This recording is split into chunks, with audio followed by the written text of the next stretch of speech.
Color is not something you see, it is something that sees you.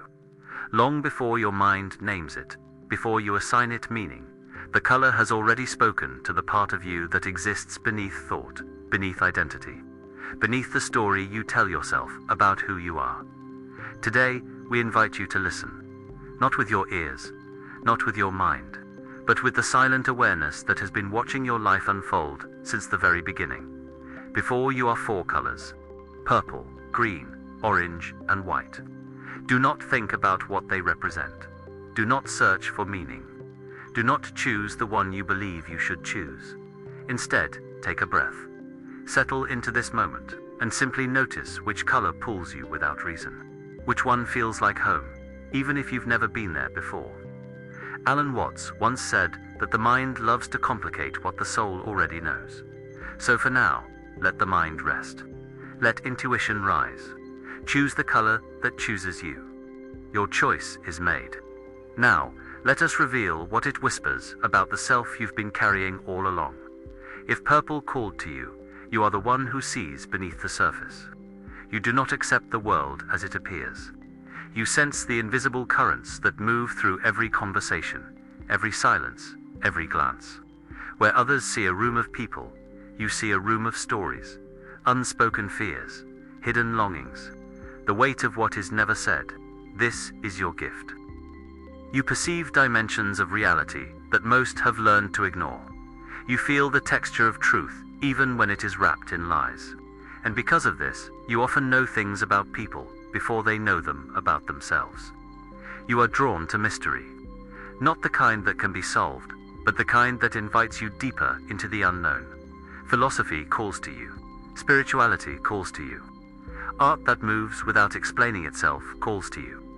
You do not want easy answers. You want the questions that change you. But purple also carries a weight. Because when you see what others cannot, you begin to live in a world they do not inhabit. You speak a language they do not understand. And slowly, without meaning to, you find yourself alone.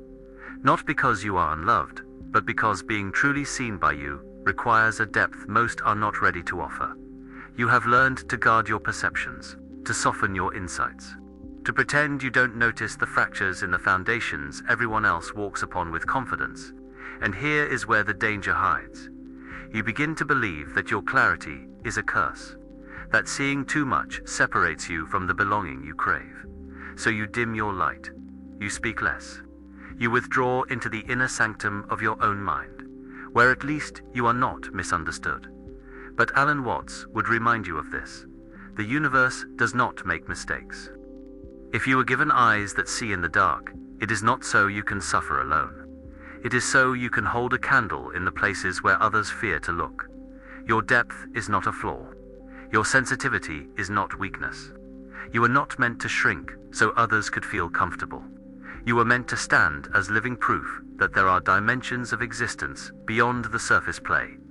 Most call normal life. The key is this.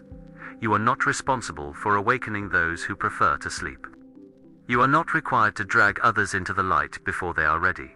Your only task is to remain awake yourself, to see without needing to fix, to perceive without demanding that others perceive as you do. Watts called this being in the world but not of it. You walk among people, you love them, you serve them, but you do not lose yourself trying to translate the ineffable into language they can swallow easily. The water becomes clear when you stop stirring it. Let your vision rest. Let your knowing be enough. Let those who are ready find you, and leave the rest to their own unfolding. If you chose purple, you are the mirror that reflects what others are not yet brave enough to see. You do not need to apologize for your depth. You do not need to dim your sight. You only need to trust that those who are meant to understand you will meet you there, in the place where words fall silent and only presence remains. Your true self is the witness, the observer, the one who sees the dance without needing to control the steps. And in a world desperate to look away, your willingness to keep your eyes open is the bravest thing you could ever offer. If green called to you, you are rooted. Not in the sense of being stuck, but in the sense of being connected to something older and slower than the noise of the modern world. You carry the stillness of forests, the patience of rivers, the quiet authority of things that grow without force. You value balance, harmony, the natural rhythm of life that does not need to be rushed or manipulated. Where others chase, you cultivate. Where others force, you allow. You understand that real growth cannot be hurried, only nurtured. People feel safe around you, not because you are weak, but because you do not demand that they be anything other than what they are. You offer space. You listen without fixing. You are the kind of presence that allows others to exhale, to lower their defenses, to remember what it feels like to simply be. You are also deeply connected to the body, to the earth, to the physical world. You know that wisdom does not only live in the mind, it lives in the hands that touch soil, in the feet that walk without destination, in the breath that moves without thought. But green can become a prison when you mistake peace for stagnation. You fear disruption. You fear change. You have built a life of careful balance, and the thought of anything disturbing that equilibrium fills you with a quiet dread you rarely name. So you stay, even when staying no longer serves you, even when your roots have grown into soil that can no longer feed you. You convince yourself that loyalty is noble, that patience is a virtue, that to leave would be to betray the very values you hold sacred. But Alan Watts would ask you this: is it truly peace you are protecting, or is it the illusion of control disguised as serenity? Because real peace is not the absence of movement. Real peace is the ability to move with life's changes without losing your center. Green can teach you to grow, but it can also trap you in a pot too small for the expansion your soul is reaching toward. Watts spoke often of the way water flows. It does not cling to the shape of the riverbed. It does not resist the fall over the cliff. It moves, always moves, and yet it never loses its essential nature. You, green soul, are learning this, that true stability is not found in clinging to one place, one identity, one version of yourself.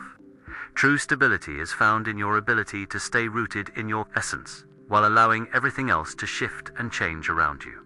Your body will age. Your relationships will transform. The ground you stand on today will crack and reform beneath your feet. And none of that threatens who you truly are, because who you truly are is not the form, it is the awareness that watches the form change.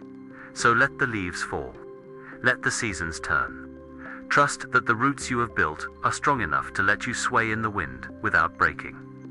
If you chose green, you are the reminder that strength does not shout. You do not need to prove your worth through constant motion. You do not need to chase what is already within you. You only need to trust the slow, steady rhythm of your own becoming. Your true self is not the stillness. It is the life that pulses beneath the stillness, the quiet force that turns a seed into a tree without ever announcing its presence. And the world, tired of noise, will always return to you for rest. If orange called to you, you burn, not with destruction, but with the kind of heat that transforms everything it touches. You are alive in ways that others only dream about. You feel deeply. You love fiercely. You commit completely. Half measures are not in your vocabulary. You would rather burn out than fade away. You are driven by passion, by purpose, by the unshakable belief that life is meant to be lived fully, not merely survived. Where others hesitate at the edge, you leap. Where others play it safe, you take the risk. You understand, at a cellular level, that nothing great was ever built by someone who was afraid to fail. People are drawn to your energy like moths to flame. You inspire action. You ignite courage. Your presence reminds others that they too are capable of so much more than the small, safe lives they've been living. You are creative. You are bold. You are the one who makes things happen. But orange, unchecked, consumes. You burn so hot that you forget to pause. You give so much that you forget to receive. You move so fast that you leave behind the very people you thought you were running toward. Your intensity, which is your greatest strength, can also become your prison. Because you have learned to equate rest with weakness, stillness with stagnation. And so you keep moving, keep pushing, keep proving, even when your body begs you to stop. You fear that if you slow down, you will disappear. That if you are not constantly creating, achieving, doing, you will lose your value. You will lose your identity. You will lose yourself, and so you run. From boredom, from stillness, from the quiet voice inside that whispers, you are enough. Even when you are not doing anything at all. Alan Watts once said, "Muddy water is best cleared by leaving it alone." This is your lesson, Orange Soul. To learn that fire does not need to consume everything to prove its existence. A candle in the dark is just as powerful as a wildfire, sometimes more so. You do not need to be in constant motion to be valuable. You do not need to burn yourself out to be worthy of love. The sun sets every single day, and no one questions its right to rest. Your true power is not in the doing.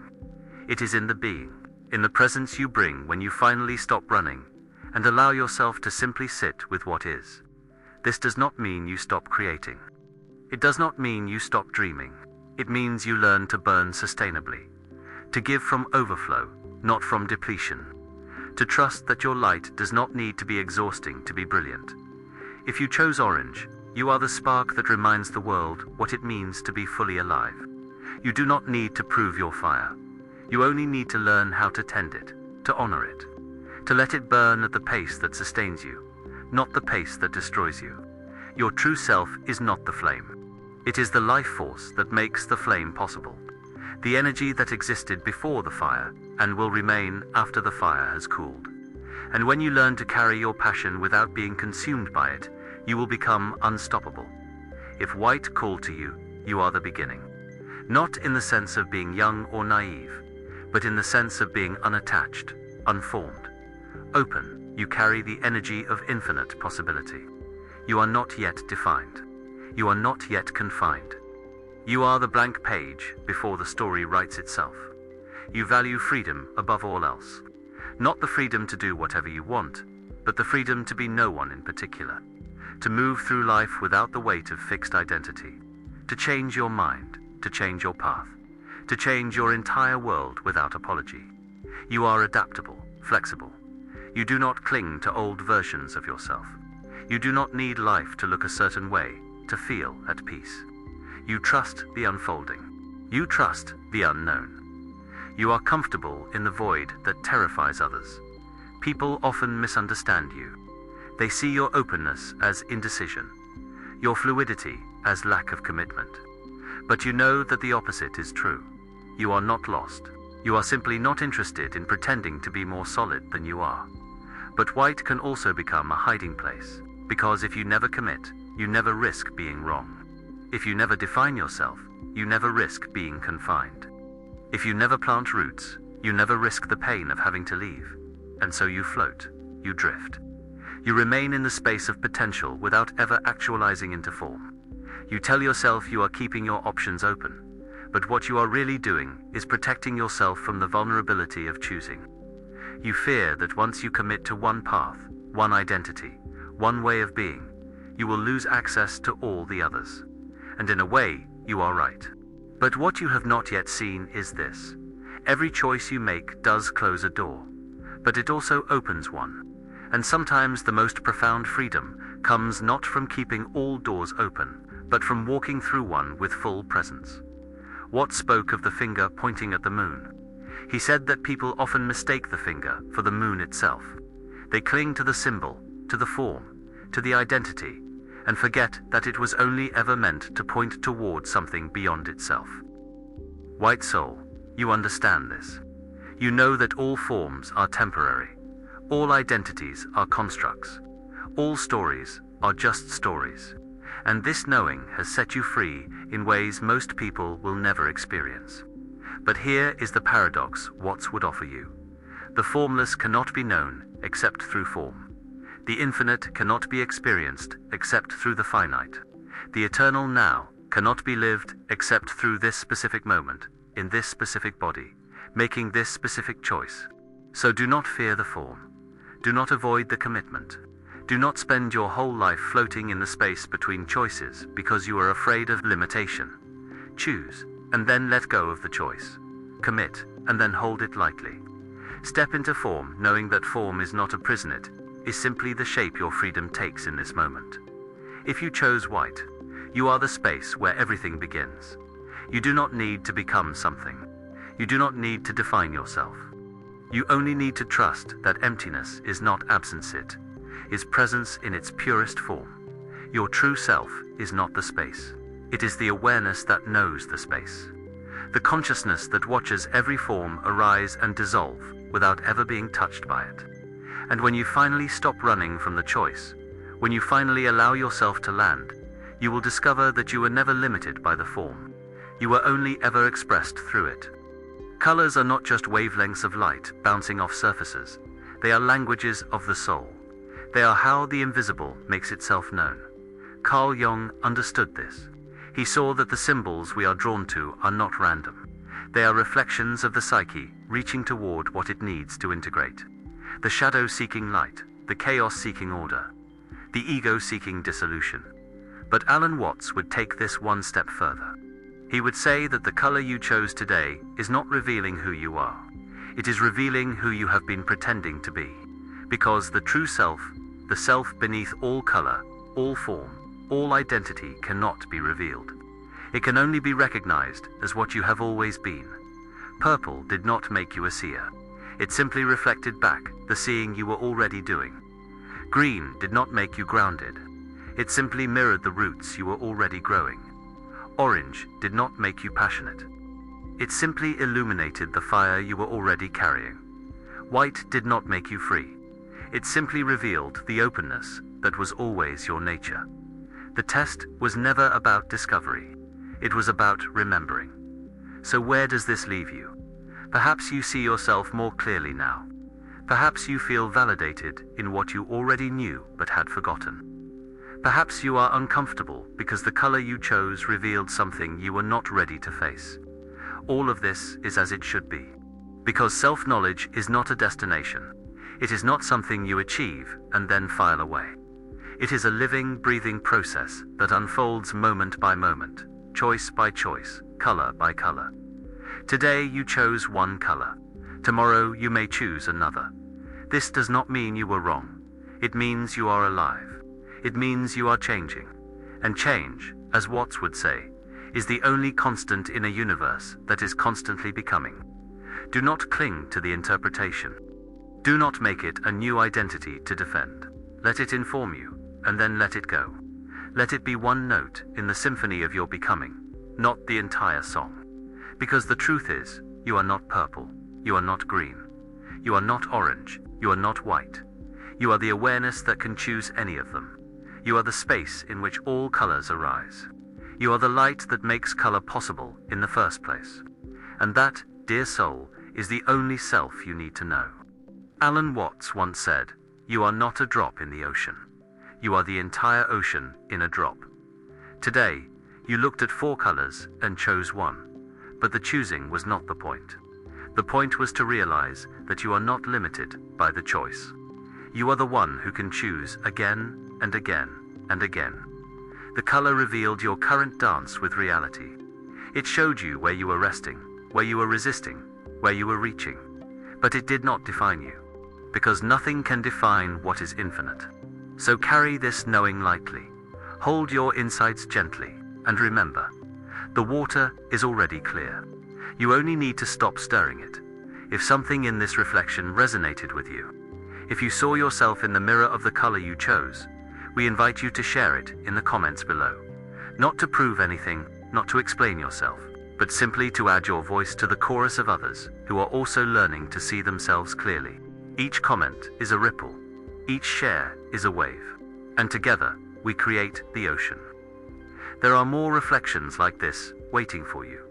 More colors, more symbols, more invitations to remember who you have always been beneath the noise. Stay not because you need to, but because something in you wants to. And until we meet again, remember this: you are not the color. You are the light that makes all color possible. And that light has been shining since before you were born, and it will continue shining long after this body returns to dust. See you in the next reflection.